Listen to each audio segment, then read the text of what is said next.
Hypo allergenic और hyper allergenic क्या है ये?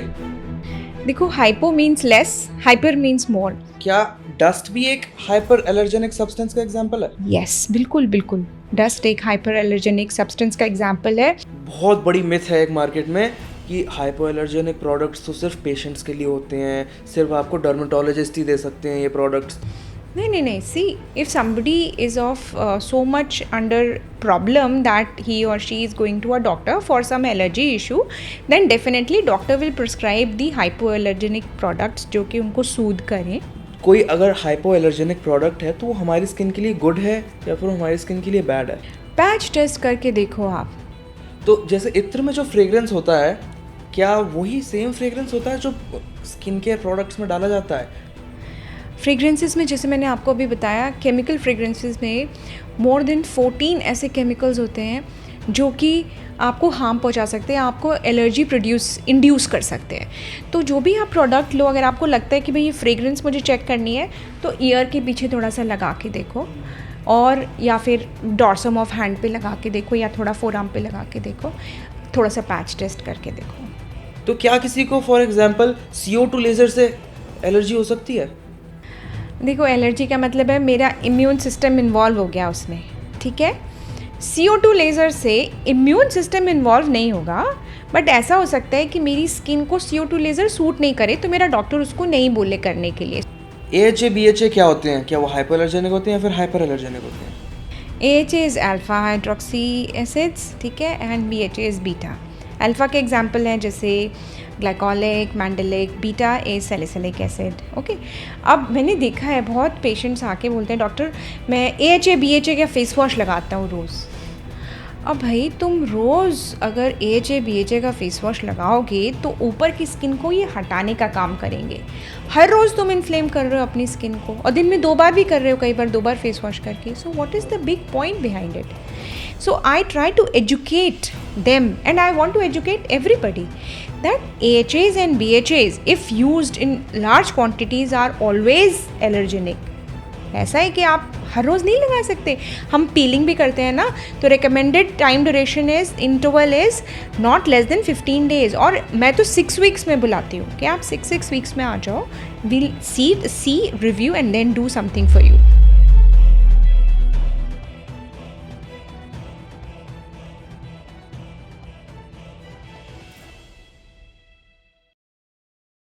Hello everyone and welcome back to Twacha by Saraswat's podcast. This week we will bring you something that you might be dying for and you don't even know you need it yet. It's going to be all about hypoallergenic products and hyperallergenic products. What does that actually mean? So here to explain with us is Dr. Preeti. Please take the stage. So what were you asking? Hypoallergenic और hyperallergenic क्या है ये? देखो, hypo means less, hyper means more. Allergenic means something that can be allergic, that you can be allergic to. और in other words, वो वाले products या खाने के सामान या कुछ भी जो आपके अंदर एलर्जिक टेंडेंसीज बढ़ा दें, एलर्जी ले आएँ आपके अंदर, वो हाइपर एलर्जेनिक है। जो आपको इस्तेमाल करने में हाइपर एलर्जेनिक से विपरीत, उसके ऑपोजिट, वो ठीक रहे, आपको प्रॉब्लम नहीं हो, मैक्सिमम लोगों को उससे कोई प्रॉब्लम नहीं हो, वो हाइपो एलर्जेनिक है। तो एनीथिंग जो आप कंज्यूम करें, यूज़ करें और उसके बाद you don't get an allergic reaction to it is hypo allergenic. So hypo means a number of people who are consuming it will not be allergic to it as a tendency. कुछ चीज़ों की tendency होती है जो probability ज़्यादा है उनकी allergy करने की, वो हाइपर है। और कुछ चीज़ें जो सूद करती हैं, उनकी एलर्जी करने की प्रोबेबिलिटी बहुत कम है, वो हाइपो एलर्जेनिक है। क्या डस्ट भी एक हाइपर एलर्जेनिक सब्सटेंस का एग्जांपल है? यस, बिल्कुल बिल्कुल। डस्ट एक हाइपर एलर्जेनिक सब्सटेंस का एग्जांपल है। कोई भी चीज़ जो खाने से, लगाने से, इस्तेमाल करने से आपकी बॉडी में हिस्टामीन्स बढ़ा दे, आपको कभी कभी कफ कोल्ड ले आए। हिस्टामीन्स क्या होता है? हिस्टामीन्स एक केमिकल सब्सटेंस है। हिस्टामीन वो हार्मफुल होता है बॉडी के लिए? हिस्टामीन जब हमारे अंदर आ जाता है तो वो एलर्जिक रिएक्शन प्रोड्यूस करता है। वो एक तरीके का केमिकल इंडिकेटर है बॉडी में कि भाई चलो इन्फ्लेमेशन लाओ, अब ये दिक्कत आ गई है। तो जैसे फॉर एग्जांपल कई लोगों को ग्लूटेन से भी बहुत दिक्कत होती है, बहुत एलर्जी होती है, तो क्या वो हाइपर एलर्जेनिक हुआ?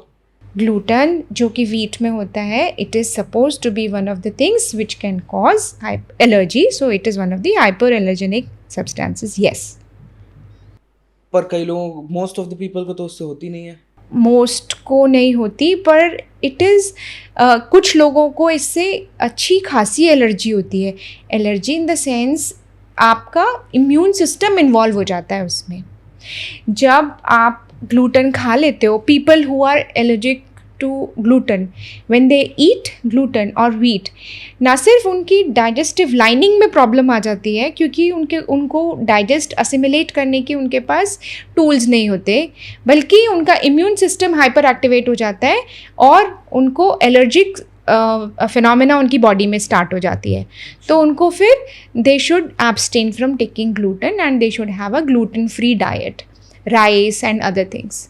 अच्छा, एक और एग्जांपल जो मेरे दिमाग में आ रहा है, सिंथेटिक क्लोथ्स। लाइक मैं पर्सनली, मेरे को तो कॉटन ही चाहिए, वही सूट करता है मुझे, क्योंकि मेरे को बहुत उससे एलर्जी होती है। तो क्या ये हाइपर है, हाइपो, या फिर इट्स समवेयर लाइज मिडल, क्या है? सो आई वुड से कि देखो, एलर्जी का क्या है, अगर आपको एलर्जी है तो फिर वो आपके लिए तो 100% हो गया ना कि आप उससे एलर्जी को 100%।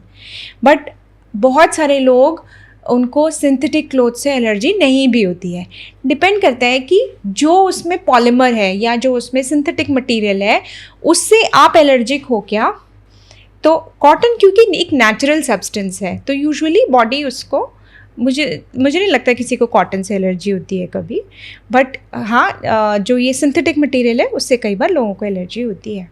अब हमारी ऑडियंस अब तक तो सब समझ ही गए होंगे कि the importance of knowing what is hyperallergenic and what is hypoallergenic. It is one of the most important things which people will benefit from if they start implementing it in their life. आप क्या दिन भर यही देखते रहते हो कि ये hyperallergenic है, ये hypoallergenic है, क्या यही देखते रहे हम लोग बस?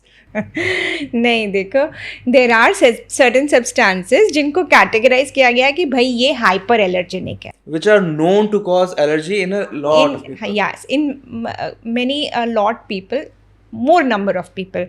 तो वो 2-4 हैं जो आप ध्यान कर सकते हो। जैसे नेचुरल रबर है, उससे कई लोगों को एलर्जी होती है। देन मेटल्स हैं, उससे कभी कभी एलर्जी, रबर से भी एलर्जी होती है? हाँ, तो वो फिर आपने पेंसिल के देखा बाद है? उसे मिटा नहीं सकते हैं नहीं लिखने के वो बाद? वाली रबर नहीं भैया, वो वाली अच्छा, रबर अच्छा। नहीं, लेटेक्स जो ग्लव्स बनते हैं। हाँ हाँ, तो surgical gloves वगैरह। हमारे हॉस्पिटल में हमारे बहुत सीनियर स्टाफ हैं, उनको लेटेक्स से इतनी एलर्जी है कि जब उनको ये चीज़ पता नहीं थी, अचानक से उनको समझ में आया कि उनके पूरे हाथों में फफोले जैसे पड़ गए हैं, पूरी rashes, redness, and then we realise that he was allergic to latex.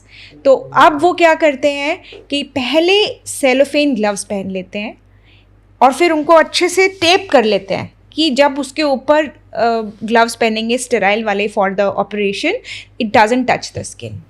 कितना इम्पोर्टेंट है। Contact dermatitis. तो विद टाइम हर आदमी अपने लिए समझ ही जाता होगा कि ये थोड़ी हाइपर एलर्जेनिक है मेरे लिए, ये थोड़ी हाइपर एलर्जेनिक है। पर जैसा कि हम बात कर रहे थे, थोड़ा सा कंटेक्चुअलाइज भी हो जाता है ना। हाँ, जैसे हम बात कर रहे थे कि कुछ चीज़ें हाइपर एलर्जेनिक होती हैं, जैसे नेचुरल रबर हुआ, फिर कुछ मेटल्स से लोगों को एलर्जी होती है, फिर जो डाइज होती हैं, जैसे आपने सुना होगा हेयर डाई है, या कपड़ों में टाई एंड डाई करके जो डाइज लगती हैं, उससे कई बार लोगों को एलर्जी होती है। तो जैसे इत्र में जो फ्रेग्रेंस होता है, क्या वही सेम फ्रेग्रेंस होता है जो स्किन केयर प्रोडक्ट्स में डाला जाता है? हाँ, देखो, इसेंशियल ऑयल्स वाले इत्र जो होते हैं, जो नेचुरल हैं, अगर वो हम स्किन केयर प्रोडक्ट्स में डालें तो डेफिनेटली उनसे एलर्जी होने के चांसेस बहुत कम है। प्रॉब्लम तब आती है जब आप केमिकल फ्रेग्रेंसेस बढ़ा दें, जैसे कि पैराबेन्स हुए अपने। हाँ, parabens are a type of preservatives and they also fragorize them, हाँ, like because they are derived from benzoic acid. You are right, benzene, benzoic acid, ये सब aromatic compounds है, अरोमा। ओके, तो ये जितने डेरिवेटिव्स हैं ये ना सिर्फ प्रिजर्व करते हैं बल्कि अपना एक फ्रेग्रेंस देते हैं। इसी तरह डिफरेंट केमिकल्स मिला के आप एक केमिकल फ्रेग्रेंस बना सकते हैं। तो आपको अपने प्रोडक्ट्स के पीछे देखना है कि बेंजीन या फिर उसका कोई फॉर्म, बेंजोन पेरोक्साइड, पैराबेन, ये सब चीज़ें ना हो उसमें। एक इंटरेस्टिंग चीज़ मैं बताऊँ जो आपको हुई है, they figured out how to fragorize a protein compound.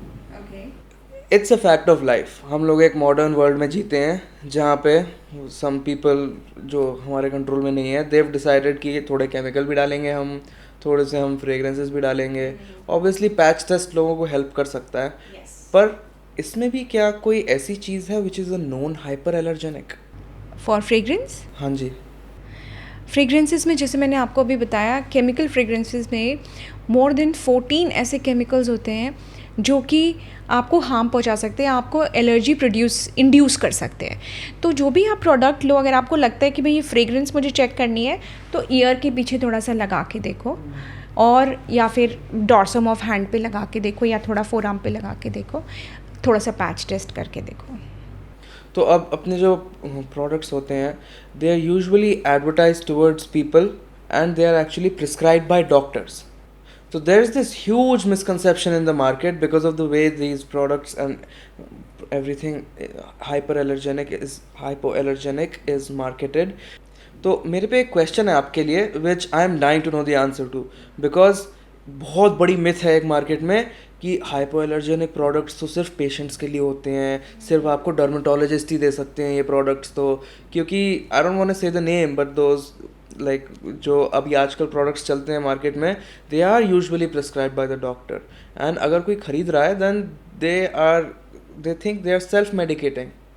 तो आप ये पूछना चाह रहे हो कि hypoallergenic product should be used only by people who are sensitive?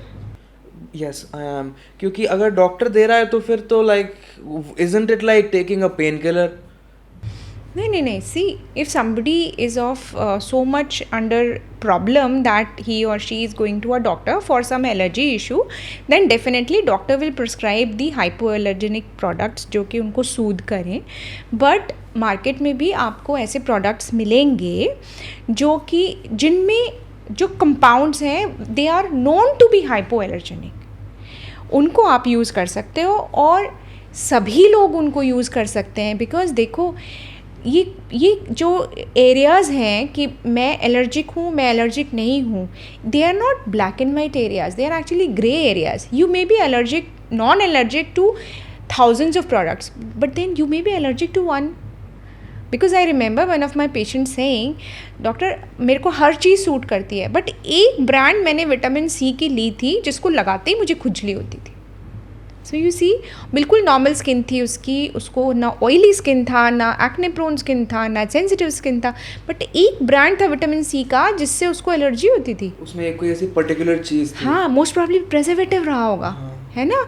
तो मैं ये बोलना आपको चाह रही हूँ, सभी को इनफैक्ट बताना चाहती हूँ, that hypoallergenic means you are less and less susceptible to allergy by using this product. So everybody can use hypoallergenic products. In fact, it is good that you read the label. जो अभी आजकल caption चल भी रहा है, read the label. तो label read करके आप ये देखो उसमें क्या है, और अगर उसमें हाइपोएलर्जेनिक चीज़ है उसे लगाओ, कोई प्रॉब्लम नहीं है. For a detailed breakdown of क्या hypoallergenic होता है, क्या hypoallergenic होता है, we have a dedicated segment at the end of this video. So देखते रहिए and you'll reach the gold mine that you're looking for. So does hypoallergenic mean allergy free? नहीं, but there's a catch.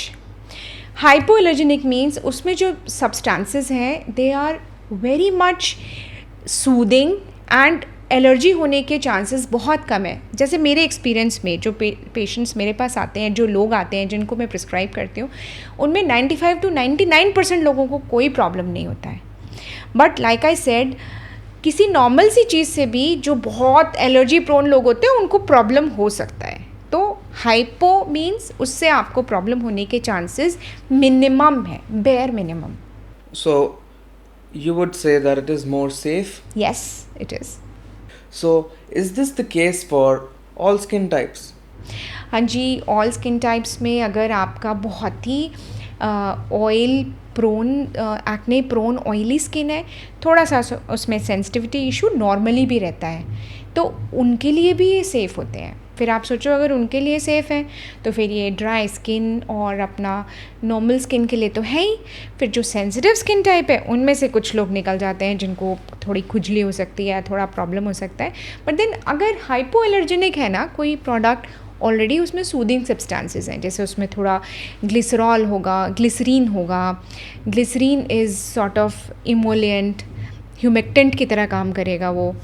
फिर उसमें थोड़ा aloe vera होगा. इस type के natural ingredients ढेर सारे होंगे जो कि सूद करेंगे स्किन को, बजाय उसको एलर्जी प्रोन करने के. तो अगर फॉर एग्जांपल किसी ने अपनी स्किन पे कोई सब्सटेंस लगा लिया विच दे वर नॉट सपोज टू, और मोर और less it doesn't suit their skin type, कि एग्जांपल के लिए सैलिसिलिक एसिड ड्राई स्किन वाले ने लगा लिया, तो for them salicylic acid is hyper allergenic, but Maybe. For someone with an oily skin it will be very hypoallergenic. So again this just goes around to my point कि बहुत contextual चीज़ होती है ये. हाँ बिल्कुल. तो अगर ये इतनी contextual चीज़ है तो हमें कैसे पता चलेगा कि कोई अगर hypoallergenic प्रोडक्ट है तो वो हमारी स्किन के लिए गुड है या फिर हमारी स्किन के लिए बैड है. पैच टेस्ट करके देखो, आप थोड़ा सा लगा के देखो बिहाइंड द ईयर और over the dorsum of your hand, and if you feel okay you can try on your skin. तो पैच टेस्ट के लिए आप यूजुअली टेस्टर वगैरह मंगा लीजिए, क्योंकि बड़ा कोई 400 रुपये का प्रोडक्ट खरीद के फिर ऐसा तो है नहीं जो लगाया. हाँ नहीं, आप टेस्टर मंगा लीजिए, या आप किसी क्लिनिक में हैं वहाँ पर अवेलेबल है, तो usually like we offer always patch test, तो आप प्रोडक्ट का पैच टेस्ट करके देखिए. कैसा लग रहा है आपको? अच्छा लग रहा है तो लगाइए, नहीं लग रहा तो नहीं लगाइए. अच्छा, my next question is a bit of a weird one because it connects not only to skin care but also to holistic care. तो we talked a lot about कि कैसे हमारी डाइट में हाइपोएलर्जेनिक थिंग्स हो सकती हैं, हाइपरएलर्जेनिक things हो सकती हैं, स्किन केयर में भी हो सकती हैं. तो क्या किसी को फॉर एग्जाम्पल CO2 लेज़र से एलर्जी हो सकती है? देखो, एलर्जी का मतलब है मेरा इम्यून सिस्टम इन्वॉल्व हो गया उसमें, ठीक है. CO2 लेज़र से इम्यून सिस्टम इन्वॉल्व नहीं होगा, बट ऐसा हो सकता है कि मेरी स्किन को CO2 लेज़र सूट नहीं करे तो मेरा डॉक्टर उसको नहीं बोले करने के लिए. CO2 लेज़र भी दो तरीके से करते हैं, एक होता है बिल्कुल ही इन्वेजिव CO2 लेज़र, एक होता है fractional CO2 laser. Fractional CO2 जैसे एक्ने स्कार्स में कर रहे हैं, स्किन रिजुविनेशन में कर रहे हैं. CO2 जैसे कि स्किन में कोई स्किन टैग है या कोई वॉट है उसे निकालने के लिए कर रहे हैं. तो उससे एलर्जी नहीं होती, but patient is to be decided that this patient should undergo this proper treatment. ऐसा कोई एलर्जी नहीं होता उससे. Okay, I'm just curious कि आप ये टेस्ट कैसे करते हो कि क्या चीज़? कि फ्रैक्शनल CO2 लेज़र इसे सूट करेगा या फिर इस वाले पेशेंट को सूट इंडिकेशंस. सो पेशेंट इस चीज़ के लिए करेक्ट पेशेंट है कि नहीं, patient choosing for a particular procedure is very important, more important than the procedure itself. तो इंडिकेशन क्या है पेशेंट का, उसको किस लिए हमको चाहिए लेज़र. जैसे एक्ने स्कार्स हैं, और अगर स्किन रिजुविनेशन करना है, या स्किन टाइटनिंग करनी है, थोड़ी एजिंग स्किन है, देन थोड़े से हमको मार्क्स हैं, एक्ने मार्क्स हैं, या फोटो डैमेज हो गया है स्किन में, तो fractional CO2 laser comes handy. वो क्या करता है कि जैसे मल्टीपल नीडलिंग आप मान लो, तो उसमें नीडल की जगह एनर्जी की रॉड्स मानो आप, और जितना आप फ्लुएंस दोगे उतनी एनर्जी, जितनी डेप्थ रखोगे उतनी ही डेप्थ, माइक्रोमीटर्स में जाता है, पिकोमीटर्स में जाता है, इतना प्रिसाइज होता है लेज़र. जितना आप सोचोगे उतना ही काम करके बाहर आ जाएगा.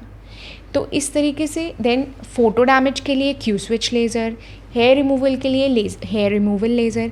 ऐसे lasers are of different types and they are very helpful in day to day practice. Patients के अलग अलग चीज़ों के लिए they are very helpful. Moles निकालने के लिए, वॉट्स निकालने के लिए, स्किन टैग्स निकालने के लिए आप फ्रैक्शनल हटा के नॉर्मल CO2 लेज़र यूज़ करते हो. तो जब आप प्रोसीजर्स कराते हो उसके बाद you need some kind of sustenance for your skin, Yes. something to bring it back. Yes. क्या recommend करेंगे आप? Usually we recommend barrier repair cream. Okay, what is barrier repair cream? So skin का अपना एक barrier function होता है जिसकी वजह से ऑप्टिमाइज्ड रहता है उसका day to day function of skin, कि trans epidermal water loss normal है, बाहर के पोल्यूटेंट्स, बाहर की यूवी रेज उतना असर नहीं कर रही हैं हमारी स्किन And को. this barrier repair cream helps to fix that function. Yes, exactly, because of the components like ceramides, hyaluronic acid. So it will be described as a moisturizer which is actually actively helping your skin. बिल्कुल. And this moisturising cream which is barrier repair is composed of normal substances which are present in the skin cells. Ceramides and hyaluronic acid normally हमारी skin में होते हैं, तो जब हम barrier repair करते हैं तो हम बाहर से भी देते हैं. So it is one of the best creams which we give post procedure.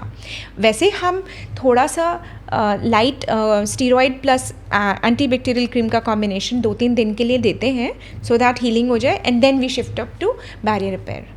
इस बैरियर रिपेयर क्रीम में क्या होता है जो आप देते हैं पेशेंट्स को? Like what are some of the main ingredients that you would like to? So as I just now said कि जो स्किन में नॉर्मल सेरामाइड्स होते हैं सेल्स में, एंड हियालुरोनिक एसिड होता है, थोड़े से लिपिड्स होते हैं, एसेंशियल फैटी एसिड्स होते हैं, ये सब चीज़ें बैरियर रिपेयर में होती हैं, जिससे कि वो एक इमोलिएंट का काम करे. इमोलिएंट क्या करता है कि एक पतली सी लेयर बनाता है स्किन के ऊपर, जिससे उसका बैरियर फंक्शन इंटैक्ट रहे, एंड जो डैमेज हो रहा है स्किन को वो थोड़ा हील अप हो जाए, थोड़ा सा हाइड्रेशन भी मिले साथ में. अच्छा, एक बात बताओ, क्या आपसे कभी किसी ने ये बोला है कि मेरे को अपने बालों में हेयर स्टाइल चाहिए तो मैं लेज़र ही करवाऊंगा सीधे, कि लाइक मेरे को अपने बाल ऐसे ही रखने हैं, I don't want like them to grow even like 1 millimetre below here, तो मैं यहाँ पे लेज़र ही करवा लूँगा? तो लेज़र हेयर रिमूवल के लिए आते हैं ना, बियर्ड शेपिंग होती है लेज़र हेयर रिमूवल से. Wait, beard shaping? यस. सो आप जो सैलून्स में बियर्ड शेपिंग कराते हो, और साथ में आप ये अगर चाहो कि मेरे ऊपर वाले चीक्स पे कभी हेयर ना आए, तो ऑब्वियसली बियर्ड शेपिंग हमेशा के लिए हो गई ना. So this is done by laser hair removal. Extra hairs को आप एक set number of laser sessions के द्वारा हटा सकते हो. तो चाहो तो बालों में पैटर्न वैटर्न भी बना सकते हो आप, टेडी बेयर बनवाना हो किसी को अपने साथ. स्कैल्प के हेयर को लेज़र हेयर रिमूवल से हटाना बहुत मुश्किल होता है, because they tend to regrow back, और उनको डैमेज करना भी बहुत मुश्किल है, तो इसलिए स्कैल्प में लेज़र नहीं करते.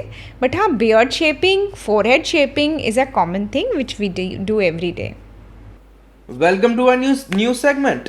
This new segment is hypo versus hyperallergenic. आपको जो भी चीज़ जाननी है आप कमेंट करो, हम अगली बार से उसे लेके आएंगे और हम बताएंगे आपको कि क्या वो हाइपो एलर्जेनिक है या फिर वो हाइपर एलर्जेनिक है.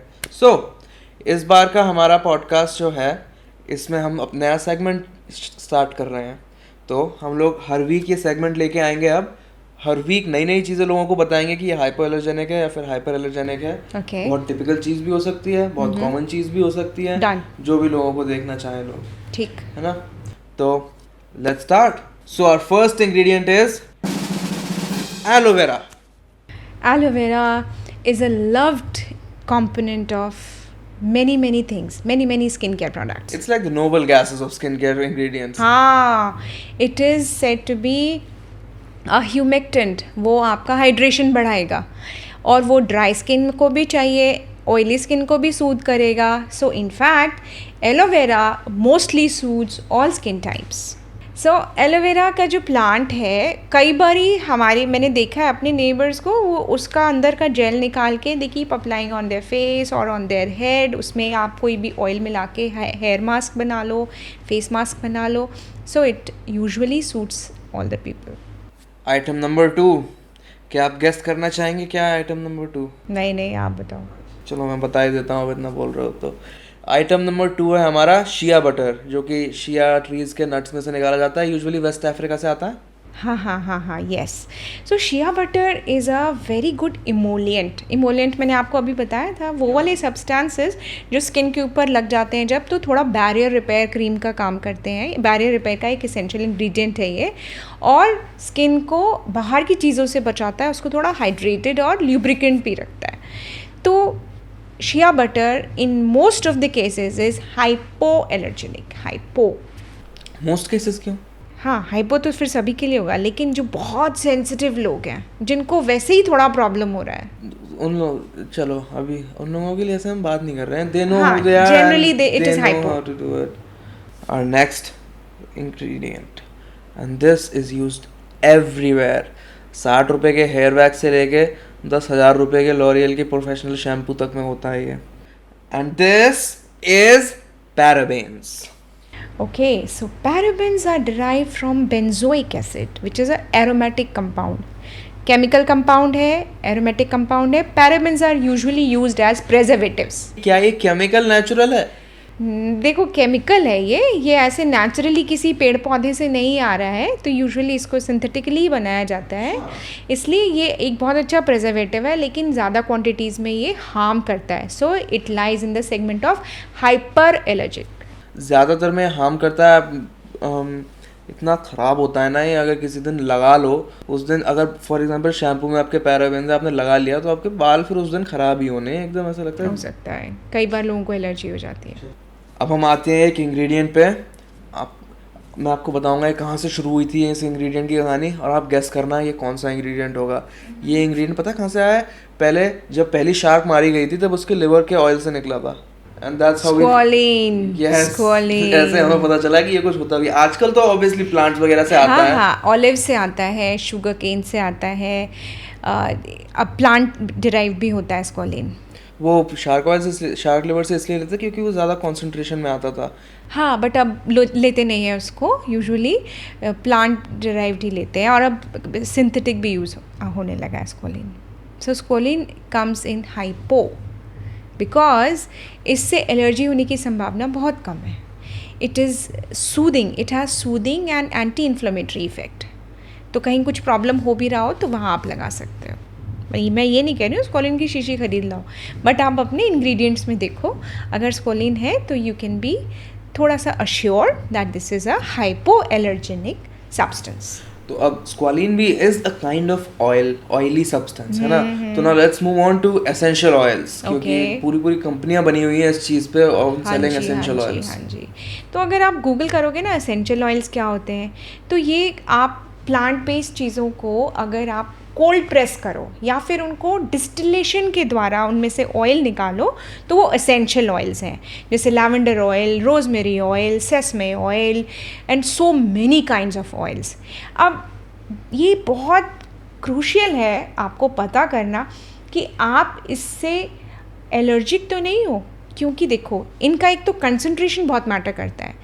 अगर मैंने रोजमेरी ऑयल या कोई ऐसा लैवेंडर ऑयल ज़्यादा कंसंट्रेशन में अपने फेस पे लगा लिया तो हो सकता है मुझे उससे एलर्जी हो जाए। लेकिन इन प्रोडक्ट्स लाइक एस्ट्रिंजेंट, इनको बहुत लो डोज में, लो कंसंट्रेशन में रखा जाता है and then they become very soothing and very good for your skin. तो नंबर 1, आपको वो पर्टिकुलर एसेंशियल ऑयल सूट करता है कि नहीं, और नंबर 2, उसका कंसंट्रेशन कहीं ज़्यादा तो नहीं है कि वो आपकी स्कैल्प को, अगर सिर पे लगाओ तो स्कैल्प को लाल कर दे या आपकी स्किन को थोड़ा इरिटेट कर दे, इन्फ्लेम कर दे, बजाय एंटी इन्फ्लेमेटरी होने के। AHA BHA क्या होते हैं? क्या वो हाइपर एलर्जेनिक होते हैं या फिर हाइपर एलर्जेनिक होते हैं? AHA is alpha hydroxy acids, ठीक है, and BHA is beta. Alpha के एग्जाम्पल हैं जैसे glycolic, mandelic, beta A salicylic acid. Okay, अब मैंने देखा है बहुत पेशेंट्स आके बोलते हैं डॉक्टर मैं AHA BHA का फेस वॉश लगाता हूँ रोज़। अब भाई तुम रोज़ अगर AHA BHA का फेस वॉश लगाओगे तो ऊपर की स्किन को ये हटाने का काम करेंगे। हर रोज़ तुम इन्फ्लेम कर रहे हो अपनी स्किन को, और दिन में 2 बार भी कर रहे हो, कई बार 2 बार फेस वॉश करके। So what is the big point behind it? So I try to educate them, and I want to educate everybody that AHAs and BHAs, if used in large quantities, are always allergenic. ऐसा है कि आप हर रोज़ नहीं लगा सकते। हम piling भी करते हैं ना, तो recommended time duration is, interval is not less than 15 days, और मैं तो 6 weeks में बुलाती हूँ कि आप 6 weeks में आ जाओ, we'll see review and then do something for you. तो अगर आप मिनिमम क्वांटिटी में किसी ऐसे प्रोडक्ट में इनको यूज़ कर रहे हो जैसे anti acne face mask, okay, तब ये अमृत की तरह काम करेंगे। आपकी स्किन को definitely oil free, acne proneness से उसको बचाएंगे, and you will be much better skin wise, in a much better position. तो इसलिए ये इसको थोड़ा ब्लैक एंड वाइट नहीं है, डिपेंड करेगा कि किस कंसंट्रेशन में आप यूज़ कर रहे हो, और आपको एलर्जी से बचना है तो डॉक्टर की सलाह लो, और कम कंसंट्रेशन वाले इंग्रेडिएंट्स के रूप में इसको अपने किसी स्किन केयर प्रोडक्ट में यूज़ करो, बट लेस फ्रीक्वेंटली। तो AHA BHA के चक्कर में नहीं पड़ना है। नहीं, घर में तो अपनी पीलिंग नहीं करनी है। कुछ प्रॉब्लम हुआ तो किसको बोलोगे? जब तक डर्मेट पे पहुंचोगे तब तक तो बड़ी दिक्कत हो जाएगी, क्योंकि स्किन पे chemical reaction is like playing with fire. क्या करोगे बताओ? कुछ भी हो सकता है स्किन पे। तो जो नॉर्मल सूदिंग चीज़ें हैं जो पता है कि हाइपोएलर्जेनिक है, वो घर में यूज़ कीजिए आराम से, बट अगर ऐसा लगता है कि मेरे को ये चीज़ चाहिए तो फिर अपने डॉक्टर की सलाह लीजिए. हमारा नेक्स्ट इंग्रेडिएंट हमने पहले भी इस पॉडकास्ट पे उसे डिस्क्राइब किया as the most popular skin care ingredient in the world, hyaluronic acid. आपका क्या ओपिनियन है हाइलुरोनिक एसिड पे? हाइलुरोनिक एसिड के बारे में बहुत बात की जाती है, बहुत हाइप्ड है, बहुत लोग इसको बहुत अच्छा बोलते हैं, बट रिसेंटली मैंने कहीं पढ़ा कि अब उसको उतना अच्छा नहीं बोला जा रहा है. देखो, अति हर चीज़ की ख़राब होती है. मध्य मार्ग अपनाइए. हाइलुरोनिक एसिड आप एक मॉडरेट क्वांटिटी में यूज़ करो एंड जब ज़रूरत है तब लगाओ. ऐसा नहीं कि वो पता है आजकल अच्छा क्यों नहीं बताया जा रहा है हाइलुरोनिक एसिड को? बताओ. अब स्नेल म्यूसिन मार्केट में आ गया है ना, तो लाइक हाँ, the trend has moved on. But then snail mucin also has a large quantity of hyaluronic acid. That doesn't matter. Hyaluronic acid नहीं चाहिए लोगों को अब. नहीं, एसिड का मतलब ये कोई HCl या सल्फ्यूरिक एसिड या हाइड्रोक्लोरिक एसिड नहीं है ये तो भाई इसकी क्वालिटी केमिकल स्ट्रक्चर है ऐसा, बट इसका जो एक्शन है on skin, it is to hydrate. It acts as a hygroscopic substance जो स्किन को हाइड्रेट करता है, और ये स्किन का एक नेचुरल इंग्रेडिएंट भी है, हमारे स्किन के सेल्स में है. तो इसलिए ये स्किन को हाइड्रेट करता है, उसको सपल करता है, उसको बेटर करता है, उसको दिक्कतों से बचाता है. So I would categorise it as a hypoallergenic substance. अब हम जाते हैं थोड़ा दूर. हाइलुरोनिक एसिड बहुत नेचुरल चीज़ हो गई. अब ना let's go below the earth. अपने थोड़े मेटल ओर्स ढूंढने के लिए जाते हैं अब. चलो. Okay. अब हम जाएंगे सनस्क्रीन्स में. एक बहुत कॉमन इंग्रेडिएंट होता है आपकी सनस्क्रीन में, 110% होगा zinc exactly zinc oxide. Oxide and dioxide, क्या वो दोनों सेम चीज़ें होती हैं? नहीं, जिंक ऑक्साइड देखो, अब थोड़ी केमिस्ट्री याद करो. ZnO is zinc oxide. Zinc oxide is the thing जिसको आप सनस्क्रीन में यूज़ करते हो. अब zinc oxide acts as a physical sunscreen. Physical क्या? अच्छा देखो, ये सनस्क्रीन है. अब तुम सन क्रीम मत बोलने लगला. आधे लोग आके बोलते हैं सन क्रीम. क्रीम भाई, क्रीम मत बोलो. स्क्रीन है, एक स्क्रीन की तरह एक्ट करेगी between the sun and you. Screen, sunscreen. Yes, so it's a screen. तो zinc oxide acts as a physical sunscreen. एक ऐसा स्क्रीन बना देगी जो यूवी रेज से आपको बचाएगा. आपकी स्किन और आप सन के बीच में ये स्क्रीन बना देगा जिंक ऑक्साइड. फिजिकल क्यों? क्योंकि अपनी मियर प्रेजेंस से ये अपने आप को रखेगा सन और स्किन के बीच में. ये यूवी रेज से इसका केमिकल स्ट्रक्चर चेंज नहीं होगा, जो कि केमिकल सनस्क्रीन का होता है. तो zinc oxide is a sort of inert material, जो इनर्ट सब्सटेंस जो स्क्रीन की तरह काम करेगा. And this is definitely hypo allergenic. जिन लोगों को केमिकल सनस्क्रीन से प्रॉब्लम होता है उनको भी जिंक ऑक्साइड सूदिंग होता है. अब हम सनस्क्रीन के टॉपिक पे हैं तो अगले पे चले जाते हैं, टाइटेनियम डाइऑक्साइड. हाँ, टाइटेनियम डाइऑक्साइड जिंक ऑक्साइड के साथ मिक्स करके फिजिकल सनस्क्रीन की तरह एक्ट करता है और इनर्ट है, और वो स्क्रीन बनाएगा, यूवी रेज से आपको बचाएगा as a physical sunscreen. Without, by the way, it's not as glorious as it sounds. वो कोई टाइटेनियम की ज्वेलरी वगैरह नहीं है. It's cheap as hell. उसमें ऐसा कुछ खास लग्जूरियस है नहीं. तो अब हम इस टॉपिक पे हैं तो एक कॉमन मिथ है टाइटेनियम डाइऑक्साइड के बारे में कि अगर आपने लगा लिया तो आपको गए, फिर आपको तो सी वर्ड कैंसर हो जाएगा, फिर तो आप बच ही नहीं सकते. नहीं, देखो, लगाने से नहीं होता. जो रिसर्चेज हुई हैं वो ये है कि जहाँ तक मुझे याद आ रहा है कि titanium dioxide when inhaled in the aerosol form, जैसे स्प्रे में डाला है, सनस्क्रीन स्प्रेज चल पड़े हैं, या पाउडर सनस्क्रीन है ऊपर से लगा रहे हैं, तो हमारी नोज़ के थ्रू हमने इनहेल कर दिया, तब वो रेस्पिरेटरी सिस्टम का कैंसर कर सकता है. अच्छा, अगर लाइक यहाँ पे मैंने सनस्क्रीन लगाई like between my upper lip and my nose, और तो उससे हम फ्रेग्रेंस इनहेल करेंगे तो क्या उसमें भी दिक्कत हो सकती है? नहीं, फ्रेग्रेंस इनहेल करोगे ना, टाइटेनियम डाइऑक्साइड उड़ के अंदर नहीं जाएगा. नहीं जाएगा? नहीं, क्रीम से नहीं जाएगा. मोर और less safe than in that form. It is a bit safe. तो टॉपिकली सेफ है फिर. टॉपिकली सेफ है, तो हाइपोएलर्जेनिक में रखो ना इसको. तो इनहेल नहीं कर सकते. नहीं करना, इनहेल नहीं. और इंजेस्ट करने की तो कभी सिचुएशन आनी ही नहीं चाहिए आपकी. अगर so that was this week's podcast. We hope you liked it, and as always, don't forget to like, comment and subscribe because it really does help us. And like usual, we will this time also we will be answering all of the comments that you guys leave. So have fun asking questions and we will respond to you. Thank you so much for joining us in this week's podcast about CO2 laser, hypoallergeny versus hyperallergeny, and this is going to be a common theme for us to tell you guys what you actually need to look out for in skincare products. The link is in description for all our products and discount codes. Don't forget to check it out. Thank you so much.